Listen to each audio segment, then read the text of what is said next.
పడ్డారా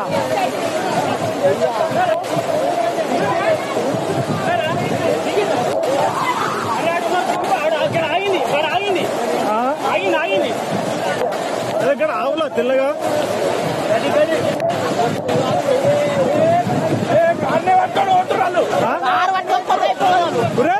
కార్నది పట్టుకుంటారా ఉన్నారు కదా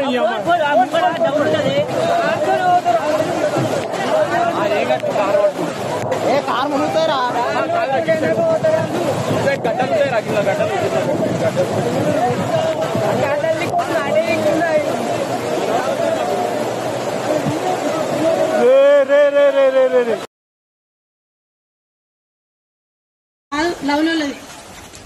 కాదు కాదు లవ్లో కాదు అమ్మ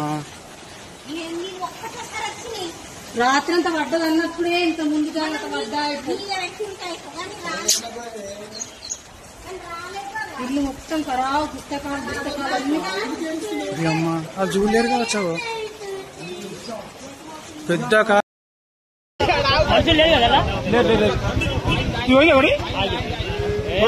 చిన్నది కొత్త కారు మరి కొత్త కారు చాలు పని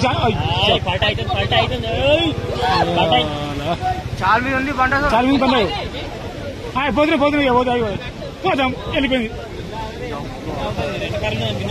ఫస్ట్ టైం ఇది కామెడీ మీ కామెడీ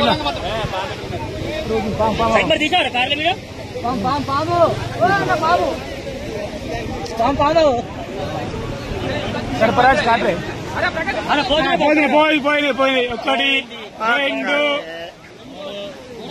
మూడు housing board Kamareddy housing board friends 5 కార్లు బాగులో కొట్టుకపోతున్నాయి హౌసింగ్ బోర్డ్ ఇంకా 2 కార్లు పెండింగ్ లో ఉన్నాయి ఈ బైక్ కూడా కొద్దిసేపు అయితే పోతుంది పాము ఉన్నది షటర్ మొత్తం అంతా పాము ఊరుకుంటుంది పాము పోయినాయి కారు మాయం పంబ చదివితే బాగుంది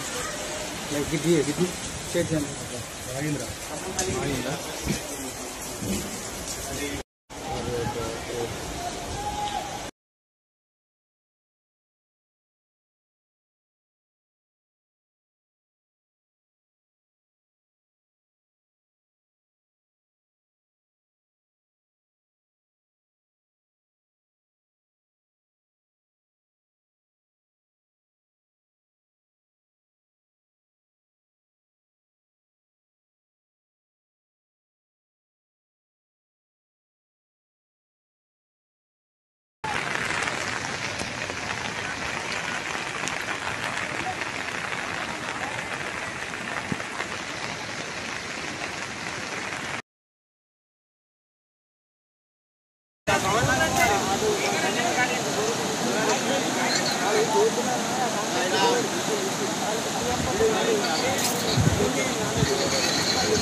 నమస్తే ఫ్రెండ్స్, మనం ఇప్పుడు కామారెడ్డి నుంచి హైదరాబాద్ కు వెళ్లే నేషనల్ హైవే మీద ఉన్నాము. జంగంపల్లి వద్ద తీవ్రమైన వాతావరణ పరిస్థితుల వల్ల నిన్న రాత్రి నుంచి కురుస్తున్న భారీ వర్షాలకు నేషనల్ హైవే పూర్తిగా బ్లాక్ కావడం జరిగింది. దాదాపు 25 కిలోమీటర్ల మేర వాతావరణ పరిస్థితులు అత్యంత దారుణంగా ఉన్న నేపథ్యంలో మనం చూడొచ్చు బండ్లు కూడా కొట్టుకుపోయే పరిస్థితి. అత్యంత తీవ్రమైన పరిస్థితులలో కామారెడ్డి డీఎస్పీ గారు కూడా ఘటనా స్థలాన్ని పర్యవేక్షిస్తున్న దృశ్యాలను కూడా మనం చూడొచ్చు. జేసీబీతో ఆ నేషనల్ హైవేకి సంబంధించిన సిబ్బంది కూడా అంత క్లియర్ చేస్తున్నారు. దయచేసి కామారెడ్డి హైదరాబాద్ హైవేని అవాయిడ్ చేయాలి. మరీ ముఖ్యంగా చూసుకున్నట్లయితే సిద్దిపేట నుంచి కరీంనగర్ వెళ్తున్న నేషనల్ హైవే కూడా వాతావరణ పరిస్థితులు ఉధృతిగా ఉండడం వల్ల ఆ నేషనల్ హైవేని కూడా అధికారులు క్లోజ్ చేస్తున్నారన్నట్టుగా మనకు ప్రాథమికంగా సమాచారం వస్తుంది. ఎప్పుడు కూడా వాతావరణ పరిస్థితులు అత్యంత ఇబ్బందికరంగా ఉన్నందున ఎవరు కూడా ఇక్కడ ట్రావెల్ చేయవద్దని ప్రజలందరినీ కూడా కామారెడ్డి కలెక్టర్ గారు విజ్ఞప్తి చేయడం జరుగుతుంది. ముఖ్యమంత్రి కార్యాలయం నుంచి కూడా ఒక సూచన రావడం జరిగింది. ఈ వాతావరణ పరిస్థితులు బాగాలేనందున దూర ప్రజలందరినీ బంద్ చేసుకొని ప్రజలందరూ ఇళ్లలో ఉండాల్సింది.